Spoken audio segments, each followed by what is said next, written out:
Hello বন্ধুরা, আজকে তোমাদের একটা সুন্দর জিনিস দেখাবো। আমাদের একটা ছোট্ট প্রিন্সেস মনু নিজের হাতে বানিয়েছে সরস্বতী। সেটাই তোমাদের আজকে দেখাচ্ছি। একটা লাইভ সরস্বতী এবং তার নিজের হাতে তৈরি সরস্বতী। দেখো তোমরা, দেখো বন্ধুরা, দেখছো আমাদের ছোট্ট প্রিন্সেস মনু নিজের হাতে সরস্বতী বানিয়েছে। মনশ্রী নিজেই বানিয়েছে নিজের হাতে সরস্বতী। এই যে দুটো সরস্বতী একসঙ্গে, তোমরা দেখো। ঠিক আছে, দেখবে, লাইক করবে এবং কমেন্ট করবে, এবং ভিডিওটি ভালো লাগলে অবশ্যই শেয়ার করবে।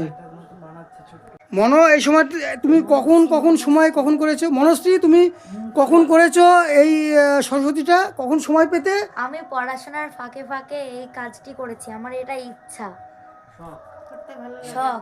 আমার এই ঠাকুরের কাজ করতে ভালো লাগে। একটু অ্যাড করে দিই।